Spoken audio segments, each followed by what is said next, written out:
in the event of power outages, which should be no more frequent than before. What changes is the supply source for the electricity. So through CCA, you will have the option for either 50% or 100% New York State renewable electricity supply at fixed rates. You can see this same division between supply and delivery on your electric bill. So I'm showing on the screen and page 2 of an O&R bill. And you can see on the bottom is the gas part of the bill. But on the top, even within the electric part of the bill, there are 2 subsections. So on the right, you see the delivery charges. That does not change because O&R continues to deliver the electricity. They're providing the exact same service. On the left, in the red box that I've dropped in on the screen, you see the supply charges. And that's where you will see a change. You will see the name of the new supplier, which happens to be the same as on this particular bill, Constellation. You should see Constellation CCA. If you choose to participate in the program, that's where you'll see the change. And you can see that breakdown between supply and delivery. Okay, so now what I'm showing you is the rates. So the 2 left-hand columns in blue and green are the 2 rates within the town program. So all the way on the left, you see the default rate where there's a golden star. And that the default rate, so if you do nothing, if you decide to participate, to stay in the program, you do nothing, you will be defaulted into what's called 50% renewable energy at a fixed rate. And I'm going to explain in a minute more about what 50% really means. But the rate is 11.72 cents per kilowatt hour. You also have the option within the town program for 100% New York State renewable energy, and that's for 12.939 cents per kilowatt hour. So there is also in the gray in the right-hand column, this is the trailing 12-month average from May of 2023 until April of this year, and that is for 8.73752 cents per kilowatt hour. So it's clear that the trailing average for the utility rate for Orange and Rockland is less than the rate going forward in the town program. But keep in mind, please, a number of differences. The utility rate is variable from month to month. What you're seeing here is last year's prices, which is, it doesn't really indicate where the market is going. What you see in the CCA rates, in the town program rates, is really the projection of where the market is going. That energy costs are going up and utility rates are likely to go up as well. There are no guarantees. We can't guarantee that there are going to be savings within the program, but I just want to make clear, because this is a source of a lot of confusion. People say, well, why would I switch? No, that's the past rate for last year when you see what you see in gray. Okay.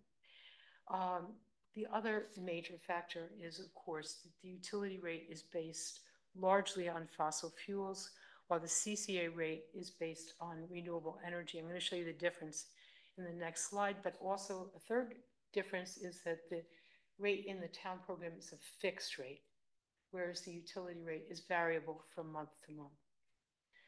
Okay. You know what, I'm going to just back up 1 minute. Okay, so if you see at the bottom of the slide, it says, if you choose the renewable product offering, you will pay a premium for this product over the utility standard product pricing. However, you will be contributing to New York State clean energy goals. So for anybody who's listening or anybody who's here, I want to sort of prepare you ahead of time, because that leads to a lot of confusion. People think, pay a premium, does that mean I'm going to pay an extra fee for participating? No, it's just the reality that the past price for basically a rate that's largely based on fossil fuels was less than the projections are going forward for renewable energy. That's what they mean by premium. Okay, so the default CCA for the town program is 50% New York State renewable. O&R at this point is they're 6.45% of what they're offering. In other words, the electricity that you, when you flip the switch, there's an energy source behind it that allows the electricity to come on. It is for O&R, when I say largely based on fossil fuels, whatever it is, 100% minus 6.45, which I didn't do the math, but only 6.45 of it, percent of it is New York State renewable in 2024. So when you participate in the program where it's 50% renewable or 100% renewable, either way, that's a major difference. It's a major difference in the amount of renewable electricity that you're using. So I also want to mention on the left, that little orange and white box, you can continue to go back to the issue of the rates. You can continue to compare the rates by looking, if you want to, keeping in mind that the rate that you're looking is always just for this month, and then it's largely based on fossil fuels when you look at O&R. You can continue to compare the rates by looking at Orange and Rock. It is not easy to find, but they have something which is called price to compare, and you can look for that. I think it's almost easier to Google it, and then maybe it takes you to the site. I believe we are also planning to post the price to compare on our website so that you can look at it there as well. So going back to the slide that posted all of the rates, I want to actually redo a statement about what the 50% renewable energy actually is. So I guess I'm a little lost in the comparison, because what we're getting right now from Orange and Rockland, maybe most of us, I don't know, is like 93%, 93% fossil fuel. So is there another number we could compare that shows us if we use green energy? What that rate would be, because that to me would be a better comparison. Okay, so I'm going to get to what the difference is between energy ESCOs and, okay. So I wanted to just first touch on the 50% renewable and what that means. I'm going to read you a statement because I'm required to be very precise about what it is and what it isn't. So what it means, actually, it is posted also on the next screen, which I know it's a lot of text, but with 50% renewable, 50% of your electricity supply is matched by renewable energy certificates, or RECs, provided by New York State renewable power plants. That's what they're calling them: hydropower, wind, or solar. The remaining 50% is matched by RECs sourced from other U.S. renewable electricity sources. The 50% renewable option is not considered, it's not counted by New York State as 100% renewable. So that's why we're required to call it 50% renewable.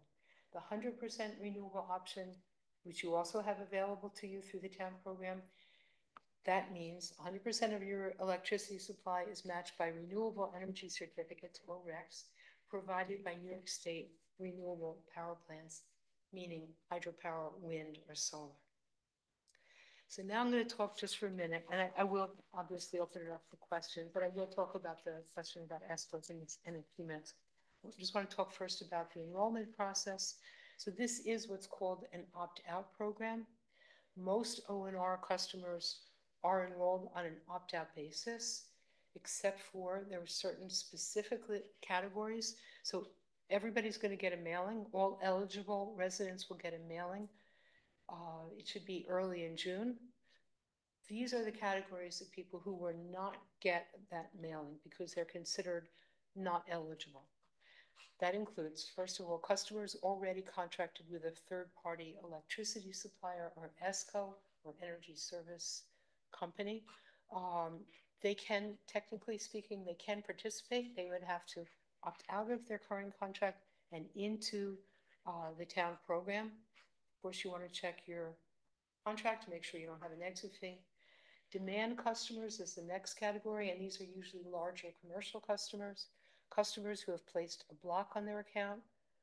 They can remove the block if they want to opt into the program.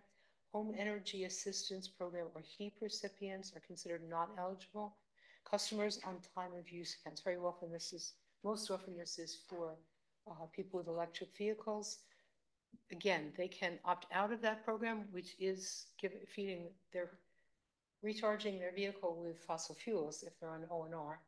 So they can opt, or largely fossil fuels, they can opt into the program. And I'm glad to answer more questions about all of that later on. Eligible customers will be automatically enrolled unless they take action to opt out before the program begins. But you can always opt out at any time with no exit fees. There's no contract, and I'll explain a little more about that in a minute. So I said in the beginning of June, probably at the end of the first week, all eligible customers will receive the information packet. It will explain, it will provide the rates, explain the benefits, terms and conditions, how to opt out, and will include frequently asked questions and information about more information sessions. There are 3 easy ways. It's deliberately very easy to opt out if that's your preference. One is by mail. There's a prepaid, there's a little reply card with a prepaid envelope. All you have to do is just says, I want out, sign your name, put the date in it, stick it in your mailbox, you're out of the program. You can also go online to opt yourself out, or there's a helpline Monday to Friday, 9 to 5. If you call out of those hours, you can just leave a message and we'll call you back and opt you out of the program. So I've mentioned a few times that there's a 30-day initial opt-out period, but you can always opt out at any time. The difference is that if you opt out after the program has launched, it will take 1 billing cycle and sometimes 2 to move you back out, depends on where your billing cycle falls, to move you back out of the program. But you can go back out of the program, back into the program, whatever you want to do. You can also change your selection within the program. So just in terms of the timeline, all eligible customers will receive the packet in early June, probably at the end of the first week. Then there's that 30-day initial opt-out period from early June to early July. Then the program is scheduled to launch August 1st, 2024. The default supply, again, 50% renewable. And then at that point, you should, on your next bill after August 1st, whenever that falls for you, you should see Constellation CCA on page 2 of your bill on the supply on the left-hand side where I showed you the slide earlier. Okay, so now what's the difference between this and ESCO program? So first of all, I mean, there's the question of price. So keep in mind this is for a 16-month contract. So you have to compare. You have to compare with one that's a fixed rate, okay? Because very often what they'll do is bring you in at a low introductory rate and then raise your rates. For example, there's one company that will remain nameless, but mails to quite often, at least in Rockland County. And if you turn over the page and look at the fine print on the other side, you'll see that it's a variable rate. The rate that they're offering is for 1 month. And then after that, anything goes. So you really have to be very careful, and you have to be careful about the rollover to make sure that you're not being suddenly in a rate that you had not bargained on. With this program, what you see is what you get. There's no surprises. There's also no individual contracts for consumers, no exit fees, and the rates are fixed. So you don't have to worry about, as I said, about surprises. So I'm going to go just quickly through a couple of slides with frequently asked questions. There's no impact on the reliability of your electricity. The utility continues to provide the exact same service, whether you participate in the program or not. Once the program starts, you can call the helpline or fill out the enrollment form on the website to change your supply selection. If you decide, no, I want 100% or the other way around, whatever, you can opt out or you can opt back into the program with no fees or penalties. Do you have to stay in the program? No, as I said, you can always opt out at any time. Can you participate if you have solar panels or if you participate in community solar? Yes, and I can answer more questions about this if people have, like about what's the difference between this and community solar.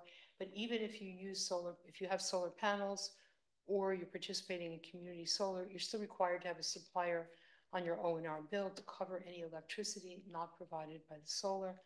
What happens when the program ends, when the contract ends, your municipality may choose to renew participation, or if not, you will automatically switch back to O&R, selecting your supply on your behalf. And I'd just like to end with the benefits. Access to clean energy, the potential for cost savings, No individual contracts, no exit fees, strong consumer protection. And that's it. This is our contact information. And now I'm glad to answer any questions. Yes. So, otherwise, a remote audience is starting, right?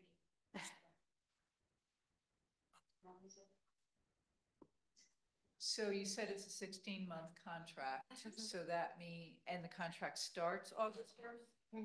So then it would go through November of 2025.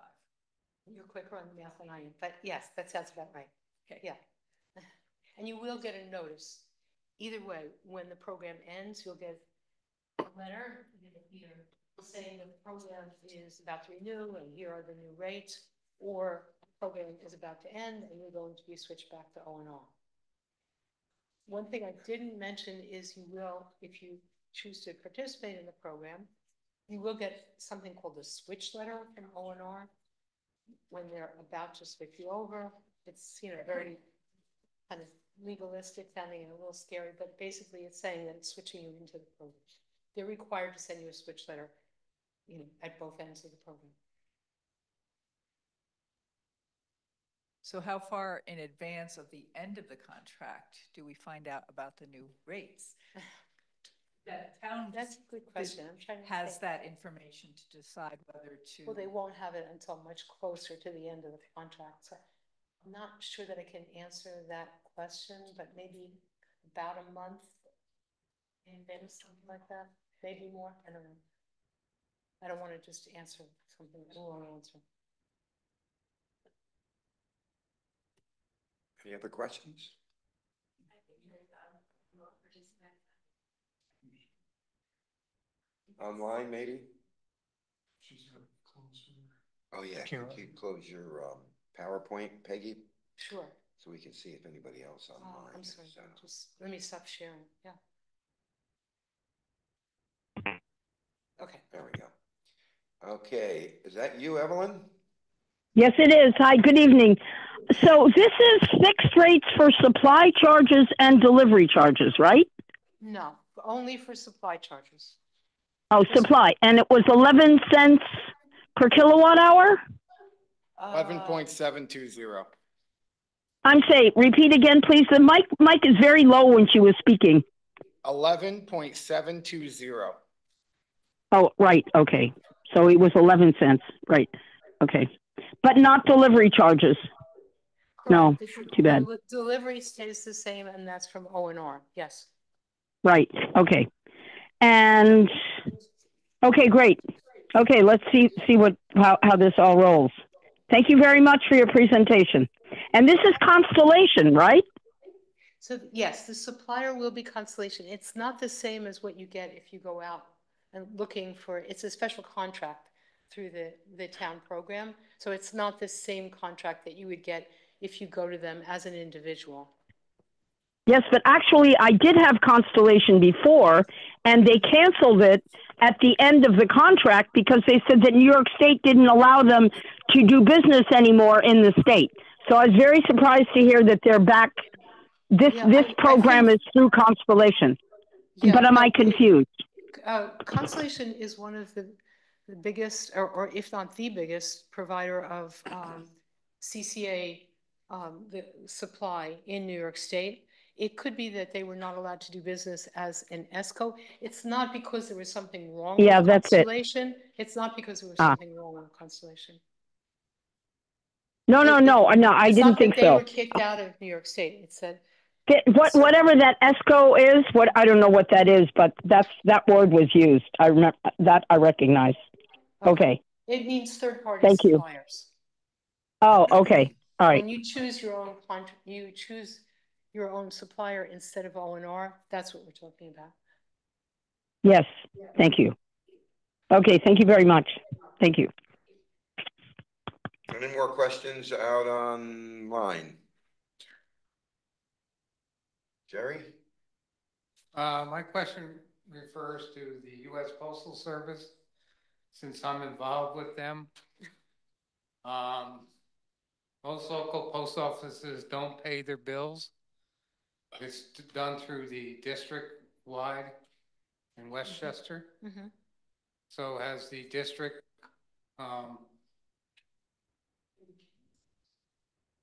not be excluded or excluded? In other words, are you asking whether they can participate in the program? I would imagine they would qualify as large commercial customer. I'm trying to think, did I see your post office? And it's actually quite small. So yeah. So I guess they would qualify depending on, they probably are separate. It's probably a separate count. It might be paid by the US Postal Service, but just like the town probably has multiple electrical accounts. So for example, there might be one for this building, but maybe for a shed or, there's just different, I don't know. I live in a small village and I think they have 17 different accounts or something, if not more. So I would imagine that it's a separate account, but I can't answer for that, but I would imagine that they would be eligible, but I'm not positive. Is there a way you can contact her, the district, and find out? Because Tuxedo currently doesn't have a postmaster. No? So we're not going to be able to mail to anybody we're provided with a list of O&R customers. And I don't know that we can add on anybody. I mean, I guess if you want to, since you're an employee, you could ask about that. I don't know that I can even ask, is this account on your list? It's all, confidential. So I don't know that we can even check on that. Sounds to me like they're just gonna be opted in like everybody else. So your question is, how do they know what to do if they don't, who's gonna make that choice for them? Is that your? Right. That's well put. So, Yes. yeah, and that's really a good question, to be honest with you, the government agency, so. They may have, they already may have an ESCO. One of the things that Yeah. larger municipalities would do. Yes. Feds, they probably do pool, and they may have their own current contract, which would exempt them from the opt-out. Okay. Yeah. Yeah. So that would be like when Peggy said, if they already have a third-party supplier, they wouldn't have an option for this. This gentleman is right. Yeah, I think that's almost certainly right. Yep. Mhm. Okay, thank you. Any more questions online or in the room? Well, thank you very much, Peggy. That was very informative. Okay, thank you. Appreciate it. Next on to public comments on agenda items. We just backtrack 1 second. Sure. And yeah, Michelle had asked to give Michelle, an sorry. update today, and we can keep on the energy theme and let her do a climate smart update. Sure. Hi, Go ahead, everyone. Michelle. Hi, how's it going? Yeah, I wanted to give a report on where we are with the Climate Smart Committee. And thank you for those who were able to come on Saturday to our event at the train station. We had a good crowd and a lot of interested residents. So last week, our committee had a meeting with our NYSERDA liaison that is helping us with our certification for both clean energy and climate smart. And with the community choice aggregation, that is garnering us enough points, and we are completing a 4th action. So now we will be certified as a clean energy community, and just for completing 4 actions, we will get $5,000. But because of the actions we have completed or almost completed, we are over 1,000 points, which means that by achieving more than 1,000 points, we'll get an additional $10,000. So that's 15,000. So then the clean energy campaign that we started on Saturday, if that is successful, we'll get an additional $15,000. We are now working towards, and you've approved an assistant for me to complete greenhouse gas inventories, fleet inventories, and there'll be a couple more actions that we feel are very achievable in the near term. Once we do that, we'll be over 3,000 points, which means we will get an additional $50,000. So we're very close to getting $80,000 to apply towards clean energy upgrades for the town, which will save taxpayer funds. We have looked before at a solar roof on the highway garage. And we've also had an energy audit of town hall with recommendations on how we can go with the clean heating and cooling system for town hall. Either of those actions will save a lot of money in the budget for electricity. One thing to emphasize here with the clean energy campaigns is that for it to be successful and to get the $15,000, we need 5 people to sign up for clean heating and cooling, which are, heat pumps generally. We need 10 people to sign up for community solar, which is something everyone can do in addition to the community choice aggregation, as Peggy said. And we need 5 people to purchase electric vehicles. Now, because the town and the village are working together, it doesn't matter who those people are.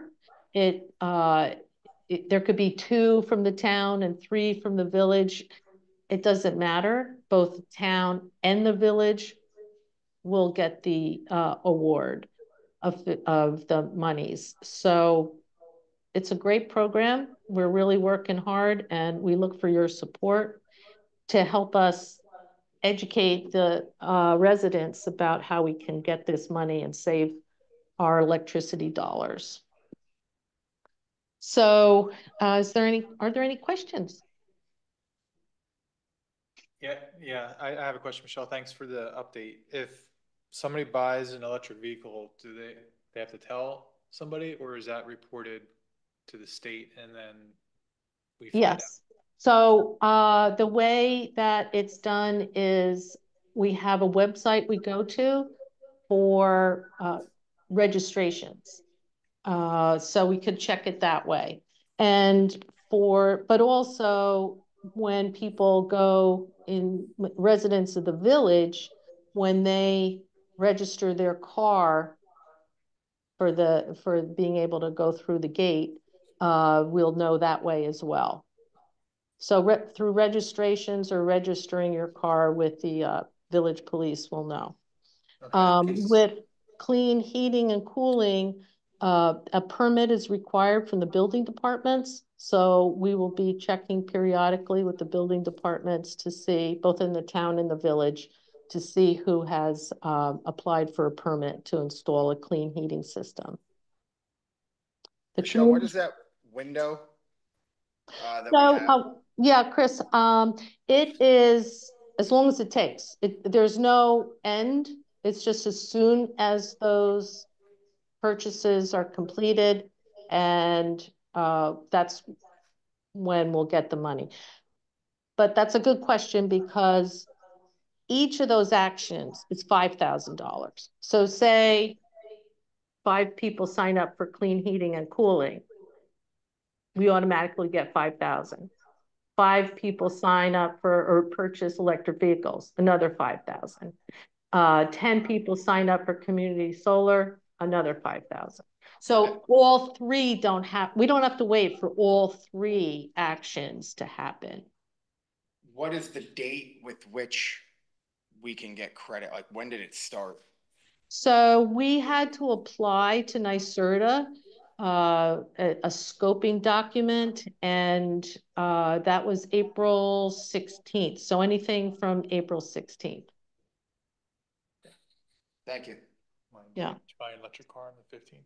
No, but I have a friend that put an electric heat pump in his house that his building permit's probably not closed yet. Oh, yeah? Well, yeah. Oh, that would be cool. So, yeah. We did get 4 people who signed up to have the representative from Nebraska Plumbing and Heating. They signed up for him to go to their house and check out if their house is eligible, a good choice for clean heating. So Hopefully they go through with it and that's 4 + 1 = 5. that's perfect. I like it. Any Okay. other questions? Is Yeah. Mary? Mary, I think Mary has her hand up. Mary Getzer. Maybe not. She's muted. You're muted, Mary. Sorry. There you go. I'd like to know what your plans are for the money that you think you're going to get with this. Well, the Well, one thing, You gotta get it first. Yeah, tell you when we get it. yeah, I think, Michelle, I would just say, I think that's for the board to decide, obviously with the recommendations to consider recommendations from the Clean Energy Smart, but I think it's a little premature. I think we all agreed that we could spend $80,000 on clean energy and save the taxpayers some money, though. That's my thought. makes sense. Laura? Laura. Hi, I hope, can you hear me? Yes. Yes. Oh, great. I haven't done this before. I have a question, a definitional question. What does sign up for community solar mean? Okay, so community solar is different than community choice aggregation that Peggy was talking about. Community solar means that you are purchasing a portion of a solar farm, and you get a guaranteed savings on your electricity bill. I signed up for one, and I got my first bill with a very nice savings. So it's about 10% of your supply. Does that sign up happen? How does that sign up happen? And does it go through O&R? Is that where you find the savings? So you sign up directly with a community solar company. We had sign up sheets at the train station on Saturday. We have about 20 people who signed up. But right now we have to wait for there to be enough space in a solar farm for all those 20 people. But if you want to send maybe the town clerk Marissa, would you want to do that? Or maybe Chris Casker, since you're kind of the liaison? Yeah, send me an email. Send it to. I'll provide information. Great, thank you. You're welcome.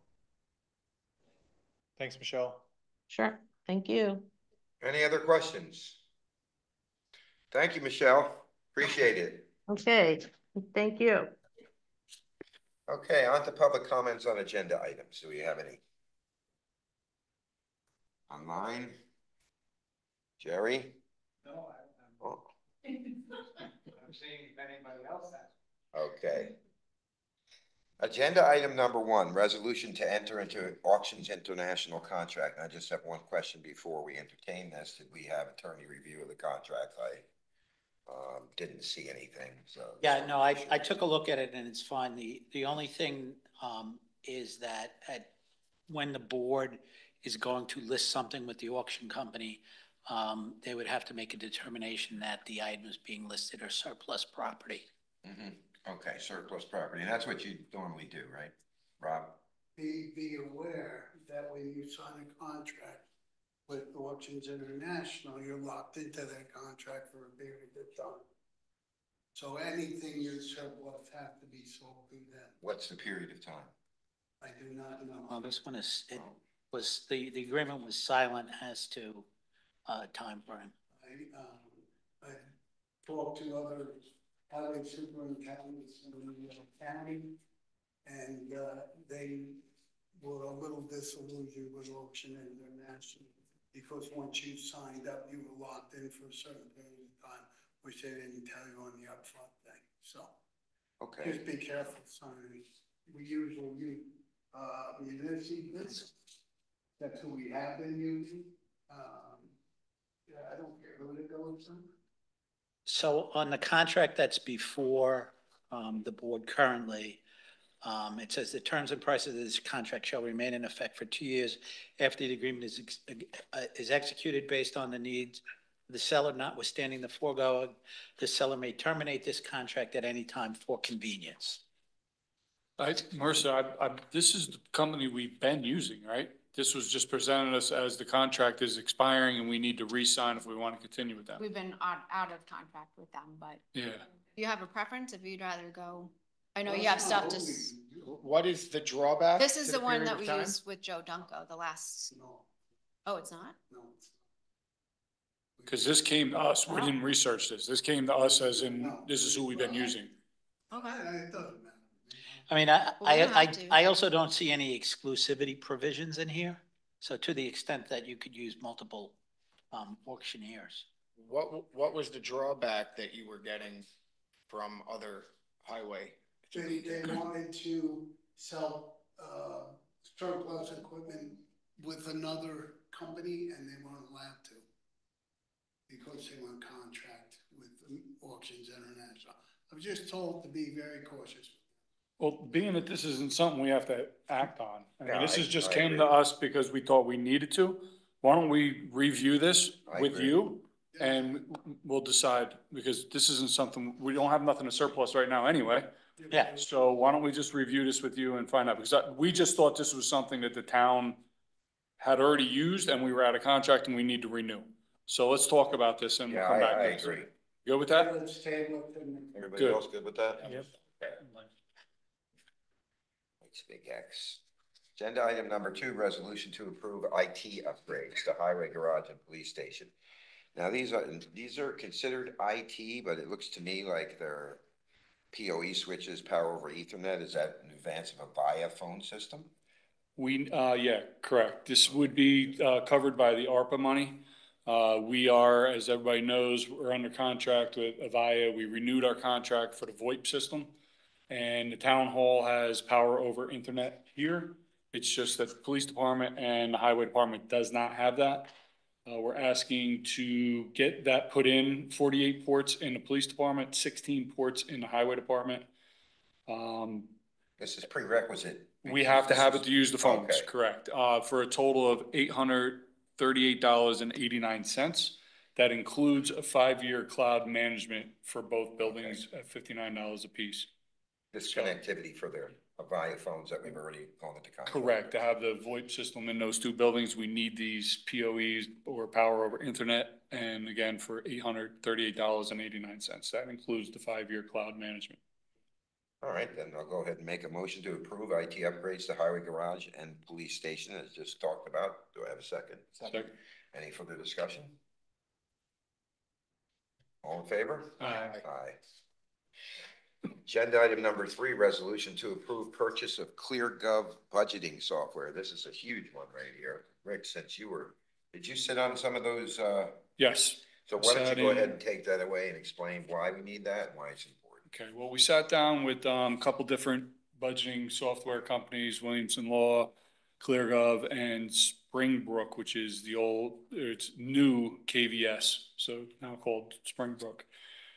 Currently, we do not have a budgeting software. We use Excel. We talked about this a little bit last meeting. It's more user-friendly. It's even for lay people. We're not professional accountants, so for us doing our budgeting, this makes a lot more sense to use. It's very interfaceable. You could use it amongst different platforms, and our KVS system can be downloaded into it. It saves time, which saving time equals saving money.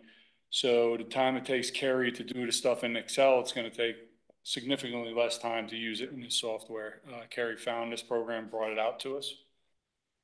It's also good for analyzing how we're using our budget in the town. So we're able to track things a lot easier and keep online with our fiscal responsibilities month to month and our historical values. So after reviewing this, we talked to Andrew. He didn't have a particular yay or nay on it. He liked the system. He looked at it, but he didn't have an input. But what Carrie and I saw, and we also put it out for people to look at. I think you looked up at it. I don't know if Chris, you had a chance to, but it's very user friendly. So I know everybody says, like, you go on our website, you look at our budget, and it's very difficult to read and understand where the money's coming, where the money's going, seeing our revenues and stuff like that.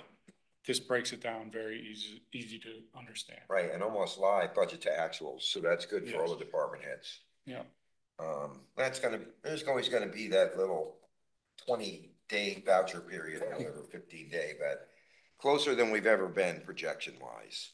And that's huge from the financial aspect of what we're doing here on the town board. So the prices that reflect on this agenda item aren't accurate. It was, this comes out of a different line. The actual, what we'd be looking to sign to go into contract if we pass this agenda here tonight, we would be doing a $2,880 one-time setup fee. That includes them doing all of our downloads from KVS. Historically, anything that we have in, they will do the downloads, which will start our process into the budgeting cycles. Then we would have the remainder of the year, which time of this was 8 months. Now we're, 7 months of usage would be $7,533. So total, what we're looking to sign in a contract is $9,933.33. So if we could do, say, $10,000 or less on this, if we agree to go into contract. Okay, and then the 12,080 is, that would be 365. future, yep, that would be 2025. That would be a full year worth. We would not have the setup fees anymore. And then that would be the inputting of our information as we generate our budgets. Yeah, I mean, after looking at a bunch of other ones, and there's a lot of them out there, I mean, this is critical to us being effective in even creating budgets going forward from not only our perspective, but when we have budgeting workshops and we work with the public, they can better understand where we're getting our logic from. And when we portray it on the screen, it's going to be like, oh, I get it now, instead of trying to go through down Something went wrong. lines. Things recording our conversation. Oh, wow. Yeah, we talked about this at the last meeting as well as the worksheets that when you're doing your budgets. So, say we start with the police department, we come up with a general budget. He submits his budget worksheet to us. When we make changes in that, it'll track all the changes and the reasons why you change. So as we sit down as a board to review the budget, we say, okay, well, you're not getting that, whatever, for that amount of money. Right. We put in why we say that and what we're thinking, and that automatically goes back to the department head and tells them the reasons why we're changing it, and he has a chance to review that and give us a reason why maybe he would want to keep that and take something else, but it tracks it all. Any changes that are being made, the public can see, we can see as the budget's being progressed. Yeah, it definitely makes it easier for the department heads to figure out how to modify their own budgets without having to come and, you're looking at a parent budget line with 2 subclasses under it instead of 15 like it should be. So we've talked about this before. It makes it easy. Oh, okay, I need $10,000 for something. It's on page 3. Oh, I can take it out of this right here and move it over. Quite clear right there in the software. And if you do that in Excel, it's not excruciatingly difficult right now to determine where those mods are going to come from. So, all right, so I'd like to make a motion to approve the purchase of ClearGov budgeting software. Do I have a second? Second. Any further discussion? Just want to share my observations. I looked at a couple of examples that Rick found and shared, and I think it's really helpful because as a board, we obviously want the public's input, and they have the opportunity during the budget hearings. And this software provides something to be posted on the website that actually lets department heads tell the story about what this money is going to be spent for, what may have changed from year to year, and they can provide more valuable input because they actually see more than just a number. And obviously it requires some effort for the department heads, but if they are passionate about what they want to do with that money, then I think it should be an easy lift for them to put it into words. And then of course, as we're looking at when this gets going and we have years and years of data, it's showing us the trends as well. And Well, it shows everybody the projections, trends. So it's a lot better than staring at numbers on a spreadsheet. So I fully support it. And it's able, like it puts it in graphs. You can make a bar graphs, you can make a line graphs, you can make pie graphs. It all is very easily, identifiable. So I like that part of it too. You could project visualizations your by budgets. far a big seller. And it's relatively inexpensive for what the value that we're going to get out of it. Okay, anything else, Chris? You got anything? No. Okay, all in favor? Aye. Aye. Agenda item number 4, resolution to approve purchase of defibrillator cases. So this is, we already made a purchase of, how many? 4. 4 defibrillators from ARPA money, I think the last meeting, actually. Yes, we But they don't have approved. cases. So Yeah, this we- is, go ahead, you can explain it. I didn't make the purchase yet because as I was going to, they asked how we're storing it. And I said, well, that's a good question. Yeah. It comes in a case, Who would've zipper thought- case with all the pads and all the wires and everything in it. However, your choice is to lay it on the floor over there, or you buy a case that you put on a wall, you mount it, and then if somebody were to open it without an emergency, there's like an alarm that goes off. It doesn't go anywhere. It just makes an audible noise. So you know somebody's messing with your defibrillator, you know, like could happen down by court or whatever. But, it's a place to store it. So it's being taken care of and it's easily. Okay, so this is the price, $1,547.52. Correct. That's for 4 cases with and alarms. That's coming out of ARPA. And that, correct, is also out of ARPA. I'd like to make a motion to approve the purchase of defibrillator cases. Do I have a second? Second. All in favor? Aye. Aye. Okay, we're gonna come to other business. What did you have in the other business? Yeah, I got a bunch of stuff. Okay. Okay. So first, I would like to have a vote amongst the board to see if we're going to proceed with the dispatchers. At the last meeting, some questions were asked and asked of me to provide some further information. Councilwoman Murphy was able to sit down with Carrie and go over the numbers. I don't know if she's on or not. I'm here. Okay. Yep. Would you like to speak on regards to that, Deirdre? Absolutely. So I sat down and went through the 3+9 with Carrie because I just wanted to make sure that there was sufficient funds in the budget and actually the forecast for the rest of the year to be able to support the program. I mean, I do support the program. I just want to reiterate that. I just wanted to make sure there was funds. And according to the report that Carrie had prepared, there was more than enough funds to support the program. So I think the program for the rest of the year was about $150,000. I don't have my notes in front of me. No, no. That's 1 year. The budget for the rest of the year, including uniform allowance, would be $68,126. Oh, that's prorated. That's right. That's Right. Okay. Yeah. So there's more than enough funds. I believe what she told me and what we looked at was it was about $250,000 in funds that were available. So we more than covered the amount that would be for this program, which would allow for more police activity and free them up to do other things rather than outreach to the community is another benefit to the program. So I fully support the program and I did my due diligence and I'm very happy to say I think it's great. So thank you, Rick, for doing all that work. Great. Thank you, Deirdre. I appreciate it. I also have with me, I have copies of an email sent to me from Andrew Aries, our accountant, which some substance says that the B fund, which this salary would come out of, it would be sustained easily through the expenditures of the B fund, including future expenditures. That's from Andrew Aries, our accountant. I also have here a letter from the Tuxedo Police Benevolent Association supporting the decision to bring up the dispatchers again. That was asked to be provided by Howard as well as Michael Richardson, and I did that. I also have here an email from the chief of police with the 15 topics that he feels most important for having the dispatchers reinstated back into the police department. Page long, you want me to read them or? I think you should go through it, absolutely. So number one, the chief states that the police department is a fundamental institution of the community, which is meant to provide safety, a refuge in times of crisis. By having dispatchers manning the station, civilians can immediately enter into the safety and the PD lobby in times of crisis.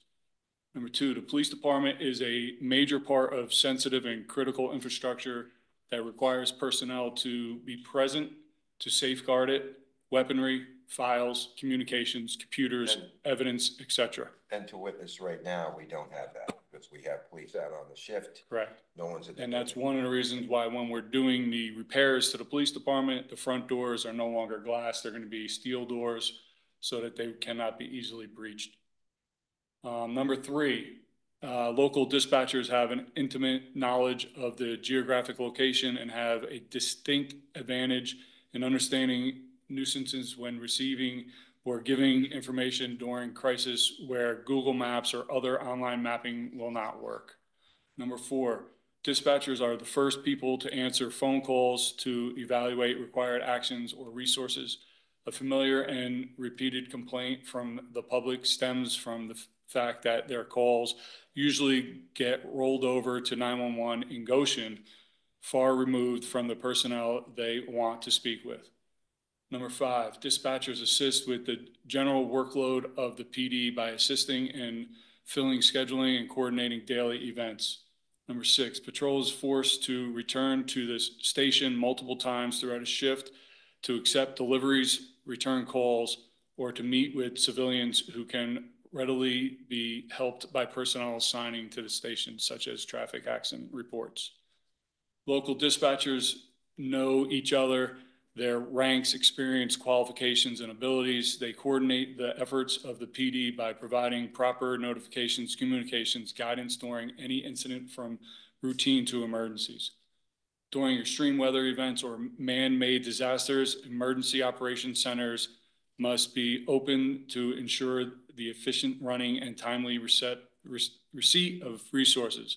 During these events, all staff are regularly in the field. Assistance and community, thus leaving the station empty and no local emergency command center running where dispatch would be. Dispatchers are assigned, number nine, dispatchers are assigned to enter blotters and take initial information for report accidents and incidents. This alleviates officers being forced to return from patrol to complete routine but necessary paperwork. Dispatchers equal more time in the field for police officers. Number 10, dispatchers are assigned light housekeeping duties such as filing paperwork and reporting maintenance issues, reporting and scheduling maintenance problems, whatever, TKA, in large portions of officers' tours away from the field. This would also, my point here, also would take with the paperwork that needs to be sent out to the district attorney's office and taking the officers' time away from the road, they would be able to do that for them. Number 11, dispatchers are huge assets for supervisors in the field when outside resources or assistance is required due to large incidents. These outside agencies then coordinate with dispatch while en route to assist. Supervisors need to be focused on dealing with emergencies in the field on not return to the station to coordinate assisting agencies. Number 12, dispatchers coordinate with DPW, fire, EMS when the PD is dealing with multidisciplinary events. Again, alleviating officers from needing to return to the station to coordinate. Number 13, dispatchers take complaints from the public and report them to police staff for proper and efficient rectification. This results in more timely response to the community for all issues instead of county simply relaying requests for callbacks. Number 14, dispatchers and the station have the ability to immediately research and provide information to officers in the field during accidents, investigations, and other incidents. 15, dispatchers at the station will give the public immediate access to official personnel when they are in need rather than waiting at a locked door until an officer can return to the station. That's the 15 topics that the chief feels vital to establishing dispatch. And I believe that's what we think too.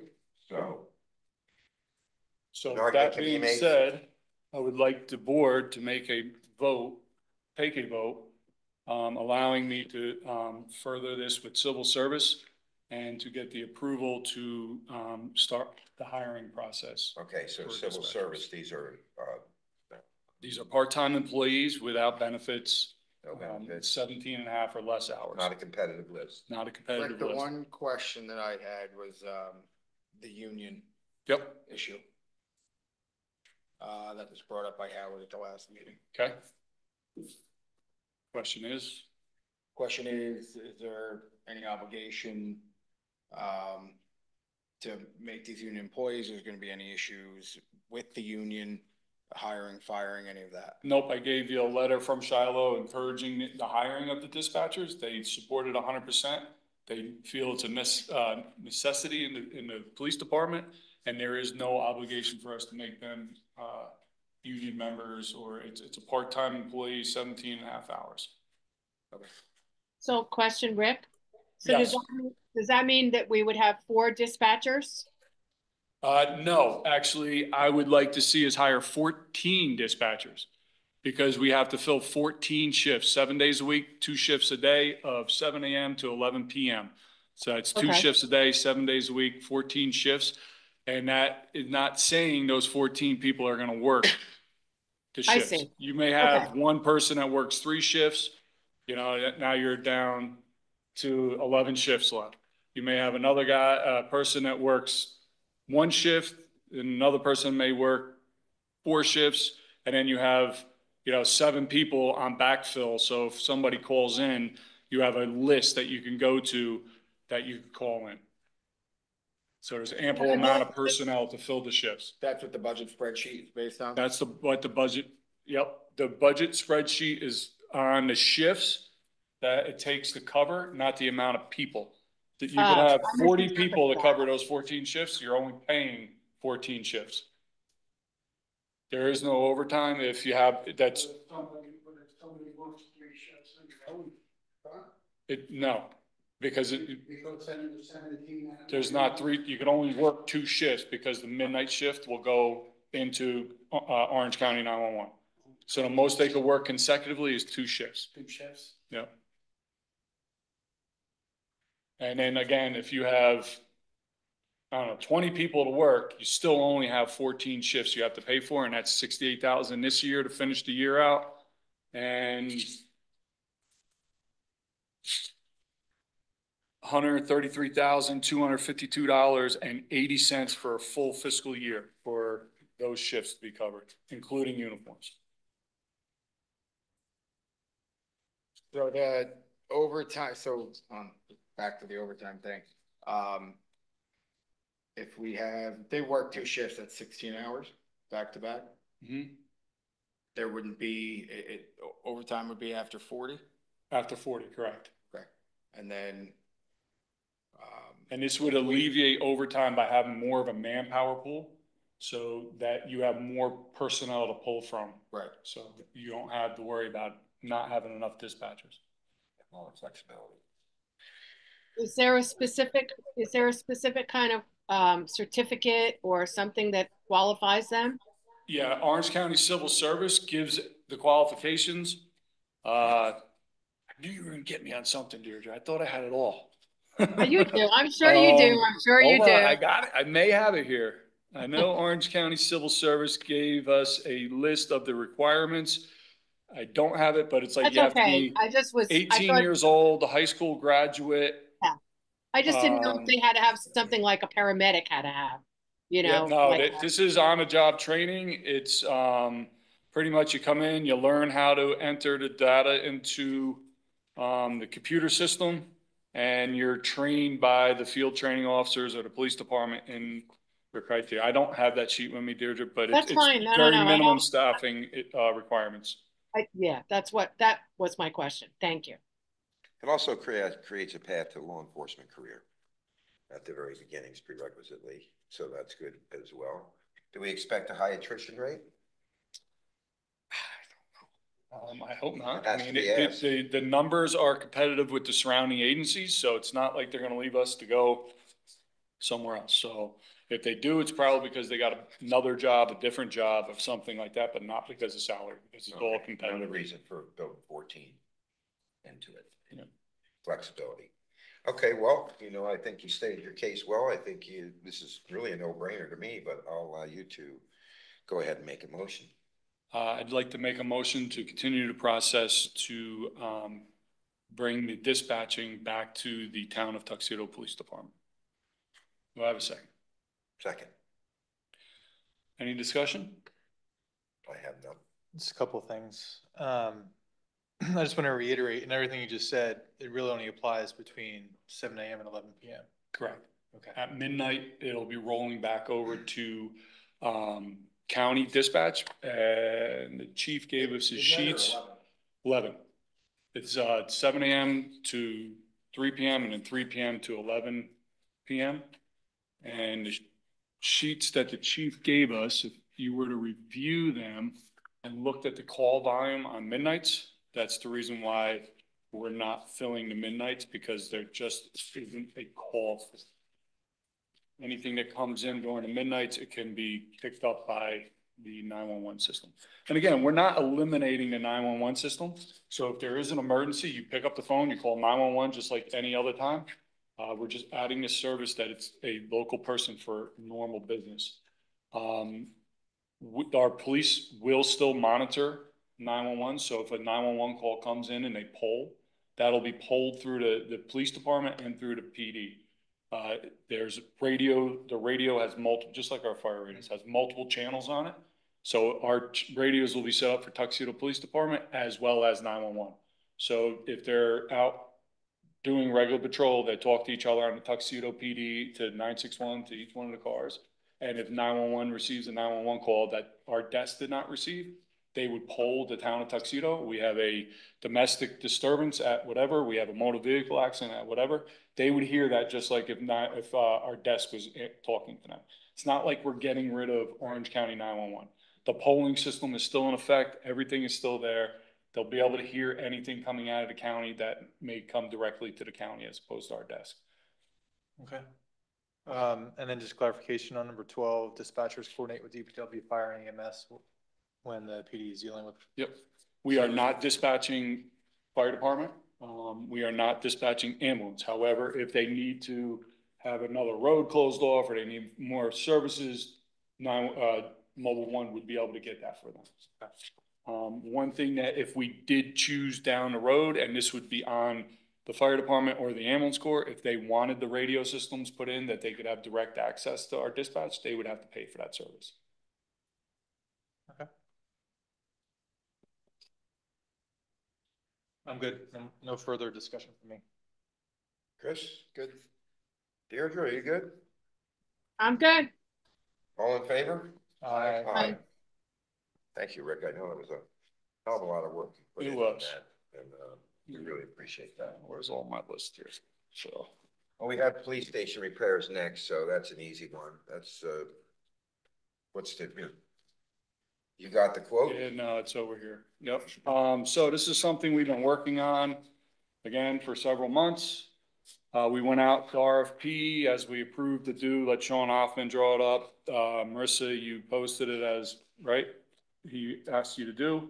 We only had one company come back with a proposal, and that was TAM Enterprise. They're actually the same ones that are helping us with our sewer system right now. And the same ones who did the train They did station. the train station. They've done a lot of work for the town of Tuxedo. They're very reliable and have a good working history with us. So I'd like to make a motion that we move forward with the repairs as we've been presenting for the last several months to the Tuxedo Police Department. That is the existing floor removal, install the new one that was from the water damage, removal of 2 existing doors in the front, as we discussed, their glass doors also from the water damage, been damaged, replacing sheetrock over the double doors, replacement transom window above the double doors, and a 10% overhead just in case of overages. The total is $34,754, which again comes out of ARPA money, not out of taxpayers' money. Rob, were you able to check before we make any decision on the roof? You said you were going to reach out to Precision to see if. It's not been there? I haven't heard anything. If you could just, He told me, okay, just again, because I don't want to do this until that is done. only him, Okay, he told me again. okay. And if he says he did it, nobody's got back to me, said it was done yet. If he does, Well, he's pretty good at that. we haven't seen an invoice yet, so. All right, so with that said, I'd like to make a motion that we go ahead with the repairs, $34,754 from ARPA. Do I have a second? Discussion? None for me. Looks like there was a minor change in the scope. Yep, No longer replacing windows, they're gonna frame and cause those correct. sheet rock. For a little bit of cost savings, yeah. It's, Elimination of the performance and payment bonds. yep. So with respect to the elimination of those, the way the town is protected is, you keep a 10% retainage that is paid till the end of the contract. So, really the performance and payment bonds on such a small contract really are an added cost that doesn't necessarily provide the town with any greater leverage than having the 10% retainage. Agreed. All right, so I guess vote. Deirdre, any comments? My only question is, for the reception area, where now that we have dispatchers, when the people come in, are they gonna, is that part of this?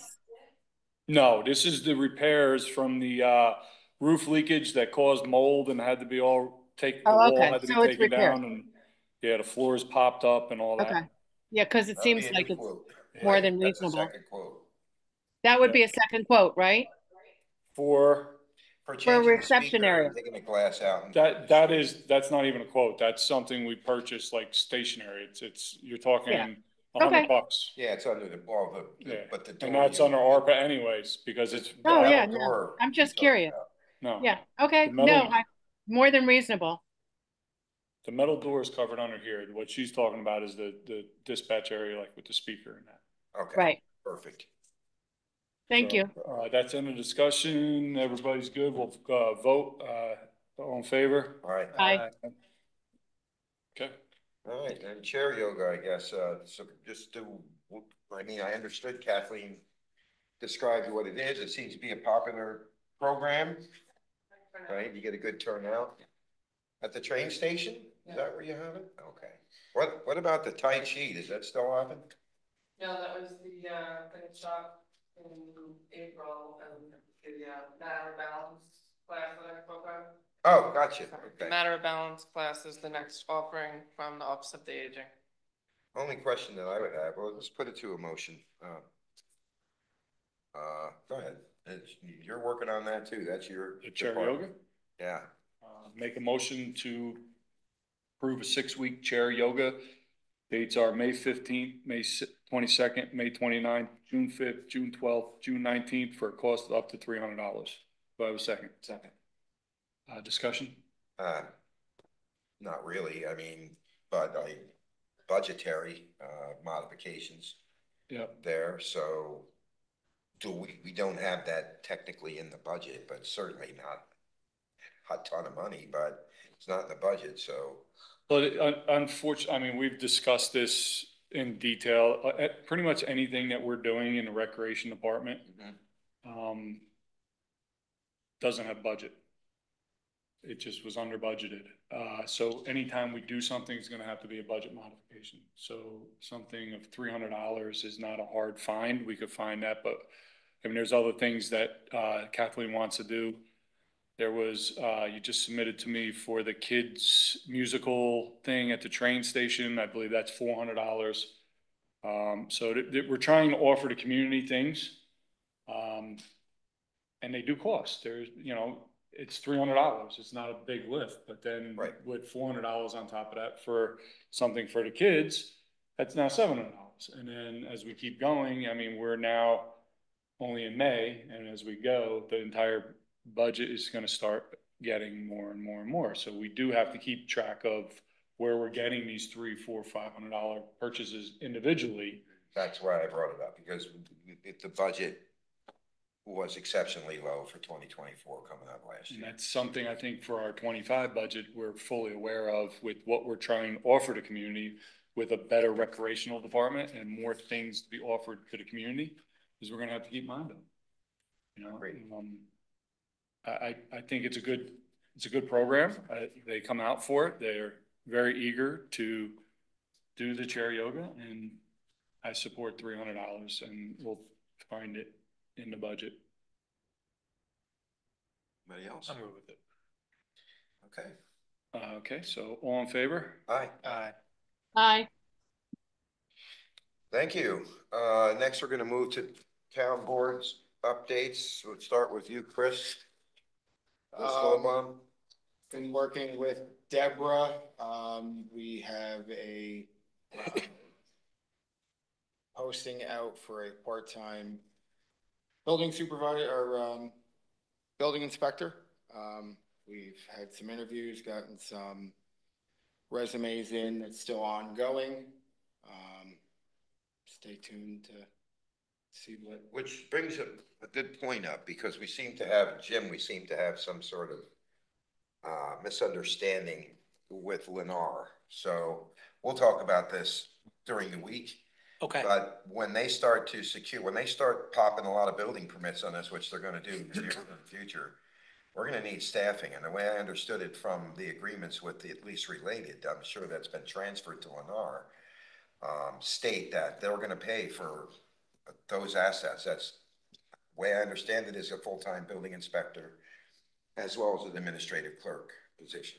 So we just need to clarify what that scope looks like. Okay. We're still gonna proceed with what you're saying, because we need that as well. We're paying Yeah, $125 an hour for Yeah. a third-party service. We need to get it back into the With what we're town. paying now, right, is no matter what, direction we go with it, is gonna be a tremendous cost savings. Right. Right, even if we do go with a full-time building inspector, just compared to what we're spending now. And then, I don't know that one full-time building inspector will be able to keep up with the project over here. Exactly. At Cedar Farms. So I think that's something we're gonna also have to be a little bit mindful of. But there is a tremendous, source of revenue from permitting and everything else that's going on with the project. So Just so you know, went to a pre-construction meeting with Lennar about a week and a half ago now, and they're projecting by midsummer, they're gonna have anywhere from 30 to 100 open building permits by midsummer this year. I know that they just applied for a whole boatload of permits, so. Yeah. They did. I saw the checks come in too. Yeah. So, For the and applications. that helps, obviously, Yeah, it offset the does. cost. And it goes to the building B fund, which is already overflowing. Yeah. Anything else, Chris? Nope, that's it. Chris Casker. I pretty much deferred all my energy updates to Peggy and Michelle, so I have nothing else to add. I'm gonna defer mine till next meeting. We have finally been able to close out fiscal year 2023 and the books and the auditing and with the state comptroller's office as of this past Friday. So I'm gonna ask Andrew Arias to present to the town the situation with the finances coming out of 2023 and what we have done to mitigate some of those problems right away out of the gate, and how they have already taken positive effect. So I'll leave it at that. We'll wait for Andrew to discuss it, and then we'll come back and discuss the Moody's ratings and all that stuff at the next meeting. On to you. See if Deirdre has something, because I got. Deirdre, you have anything? Any updates? The only update really that I have at the moment is that we scheduled to have the open meeting for town residents for June 3rd, so that Creighton Manning is going to come and present their initial concepts on revitalization infrastructure for the hamlet.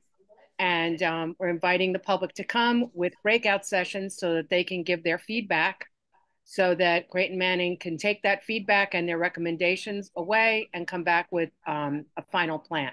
So that is June 3rd, Monday, June 3rd at 7 o'clock. And is that here, Deirdre? Yes. Yep. Town hall. I sent you guys an email detailing it, just so you had it. And then I'll be putting out a PR piece this week so that we'll have it in the newspapers, etc. Okay, thank you, Deirdre. Rick? All right. Just a reminder, we have, Louis Beef Dobrino, his blood drive coming up on May 30th. Please go on our website. There's a link that directs you directly to the sign up. If you could sign up before the 30th, it will help us know the flow and time frames. We only have 6 people signed up as of right now. A little disappointing. I thought we would have a lot more than that. We guaranteed them 18, which I'm sure we will, because I'm sure a lot of people are going to show up the day of, but just asking if you could please just go and sign up on the website, or there's barcode scanners downstairs by Marissa's. There's one at the door right here, and I believe online too, that you could just scan with your phone and sign up for a time slot. It would be appreciated. Our summer concert series is getting ready to step off. We have June 15th at Powerhouse Park. Flyers are starting to go out. We've got them. We're going to be putting them up in like the post office and a couple stores and stuff like that. But on June 15th from 5 p.m. to 8 p.m. down at the Powerhouse Park, we'll have Uncle Shoehorn's Funky Dance Party. It says, join us for fun-filled night to watch this 9-piece band perform New Orleans funk, classic R&B, and horned up Grateful Dead. I'd like to thank Kathleen and Marissa and Mariana in helping get our food truck lineup and people. So we have Apex Brewery will be there serving cold beverages. Mama La Rosa Mobile Pizza, Crave New York Wings, Rockland Kettle Corn, Hungrican Hotspot, and a Boy Scout serving hot dogs and some other things. So it's free. Come out. We've did a budget mod for this. We also have another one coming up in July, but this is our first one. Sounds like it should be a pretty good night. Just to clarify there, I'm sure the food trucks and all that are not free. The food trucks and all that are not free. Yeah. However, coming and listening to the music, bring a lawn chair and, you know, a cooler or whatever, and come and have fun. Uncle Shoehorn has a very large following of their own. It should be a good turnout. Many food trucks that do charge to typically have to pay them, but they're not charging to come. No, I know, but when he said it's free, I just want to make it clear to the public that the food trucks are not going to be free. Yeah. So I would like to extend a belated Mother's Day to everybody out there. Happy Mother's Day. Also, last week was Teachers and Nurses Appreciation Week. I'd like to acknowledge them. And this week is Police Officers Memorial Week. So it's acknowledging the police officers that lost their lives in the line of duty. I'd also like to acknowledge Dan Jones. He's the Tuxedo Joint Fire District's chief right now. He is also a sergeant in Greenwood Lake Police Department. He and his partner were training, was about a week and a half ago.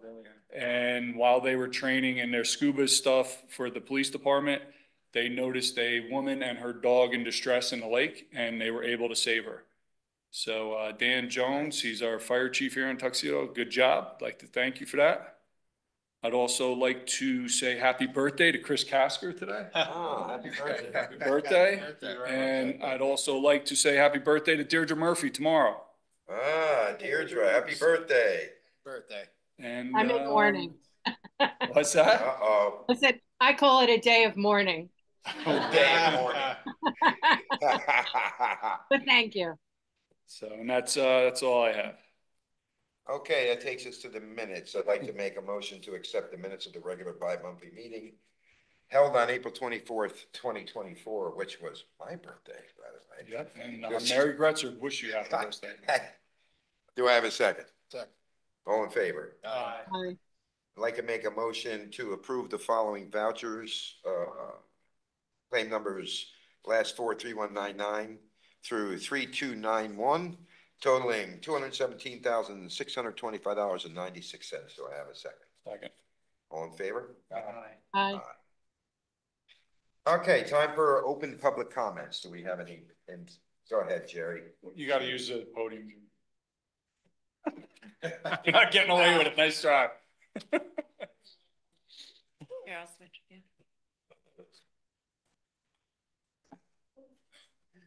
Bingo. Must be a deterrent to try and get me not to speak. Listen, Two good work. questions. If we go back to the local dispatchers, what number would they use to do the residents call in? the one, 5111. the one they've always used, 845-351-5111. And when we do go active, we're, first of all, when we hire people, we're gonna have to make a resolution that when we're hiring the people, so you guys are gonna know when this takes place. And we are gonna make, everybody fully aware that they're back in the swing of things and, how to go about doing what they need to. There'll be public notifications. I see a celebration on an open house. Never know. This is a pretty big deal. We got our police department back. It took a while. That would take a budget modification. No, it doesn't. We all work together, pop-up. My next question is, I've been talking to Rob because people keep asking me, why don't we light the bus station at Christmas time? So I've talked to Rob and we want to put 2 outlets on the outside of the building to light the bus station. Why not? There's currently one outlet in there and anybody can pull a plug. Well, add to your recreation budget. Modifications? Absolutely. I mean, we'll take care of that. We're gonna put That's Santa part of Claus it. on the That roof. absolutely is part of that. It really is, yeah. No, you're not gonna climb up on that peak? We have other ways of doing it. Okay. Anybody else? Anybody else in the room? How about out on Zoom? Any questions? Any public comments? Okay, doesn't look like it. So right now, I'm gonna make a motion to go into executive session at 9:47. Do I have a second? Second, 8:47, sorry. Yeah, I need to pull my glasses up a little better. 8:47, sorry. All in favor? Second. I'm sorry, what was the reason? You got a second. Executive session. Executive session purpose to of it. discuss, It's for. to discuss a matter of zoning. For legal advice. Yeah, legal advice. Dave, do you expect to come out and do business? We do not. Thank you. Maybe. No, because do you have something else? Maybe. Yeah. Okay, there's a possibility. There's a possibility, Mary. I'll text you, all right? If we do. Sorry. I'd like to make a motion that we're coming back out of adjourning executive session at 9:36 PM. Second. All in favor? Aye. I'd just like to note for the record that no action was taken in executive session. No action was taken in executive session. What about what we're about to do, though? Can you do it now? Yeah. I'll go do it talking now. about Okay, in executive session, we did not take any vote. So since you have all the paperwork in front of you, once again, a lot of work went into this. Thank you, everyone, for taking part in the discussion. Let's just go through it. Okay. Read it into the record, make your motion first. I don't have to read the title, just The title, Okay. absolutely. All right, I'd like to make a motion that we appoint Carrie Alley, Administrative Supervisor of the town of Tuxedo, with a hourly rate of $48.90. Do I have a second? I Second, would just add that that's a provisional appointment, and subject to the, rules of Orange County Civil Service. Hold on a second. hold on. I'm sorry, go ahead. So it's a provisional appointment and it's subject to the, a probationary period and the rules of Orange County, Civil Service. Correct, thank you. Yeah. So no, because we're not in COVID, anymore, you can't vote remotely. All right, so I got a second. Who was that from? Dave? Yeah, me. All right, discussion? I have none. Nope, fully supported. No? None for me.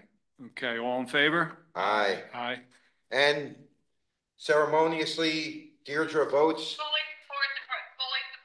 support. Okay, thank you, Deirdre. Okay. That's all we had, right? I'd like to make a motion to adjourn the meeting at 9:37. Have a second. Second. All in favor? Aye. Aye. No, sign it.